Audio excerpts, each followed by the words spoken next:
Teresa Kok, pemimpin DAP ini pun boleh tahan juga ya. Sekarang dia sudah berbunyi pada kerajaan isu Rohingya. Katanya layan pelarian Myanmar seperti Palestin. Kenapa nak layan puak Rohingya ini seperti Palestin? Banyak kebersamaan puak-puak ini. Rakyat Palestin pertahankan negara dia, sanggup mati untuk negara sendiri. Puak Rohingya bukan hilang negara, tetapi lebih kepada memajukan ekonomi sendiri. Langsung tak mempertahankan tanah sendiri. Cabut lari menceroboh negara orang lain buat tahi. Walaupun Myanmar dah jemput puak-puak ini balik, mereka tetap menolak. Walaupun sudah aman dan ada tinggal di kamp pelarian, puak Rohingya ini tetap lari menceroboh negara Indonesia dengan niat hendak masuk ke Malaysia. Di dalam negara, puak-puak ini terkenal sebagai bangsa yang tidak patuh undang-undang negara dan rakyat tempatan. Kenapa Teresa Kok lebih memikirkan bangsa jahat ini lebih daripada rakyat Malaysia? Tak adakah cadangan supaya dibuat pembuktian yang mana puak-puak ini mengambil kesempatan menggunakan isu Rohingya untuk mendapatkan simpati? Kenapa Teresa Kok tidak mencadangkan sumbat bangsa ini dalam kamp pelarian? Di mana kesamaannya dengan isu Palestin? Jangan buat rakyat Malaysia ini tidak tahu sesuatu isu. Semua maklumat di hujung jari. Kenapa perlu ikut PBB? Semalam 6 negara Eropah menghentikan sementara pembiayaan untuk agensi bantuan dan kerja Pertubuhan Bangsa-Bangsa Bersatu bagi Pelarian Palestin UNRWA. Tetapi untuk Rohingya tidak.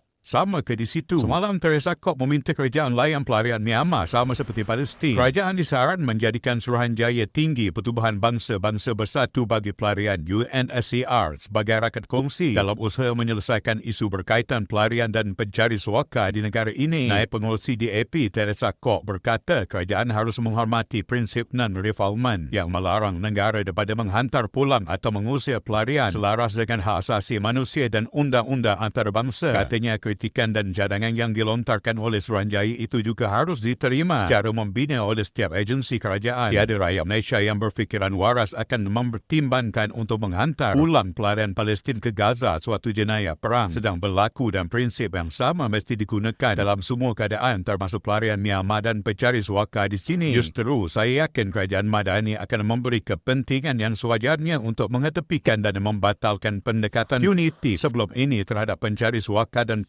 serta mengguna pakai pendekatan yang lebih berperkemanusiaan dan berasaskan hak asasi manusia, katanya dalam satu kenyataan. Kok yang juga ahli parlimen sebutir berkata, wujud jurang dalam dasar undang-undang sikap dan pendekatan dalam urusan menguruskan kumpulan pelarian ini. Ekoran Malaysia tidak meratifikasi Konvensyen Pelarian 1951 dan Protokol 1967.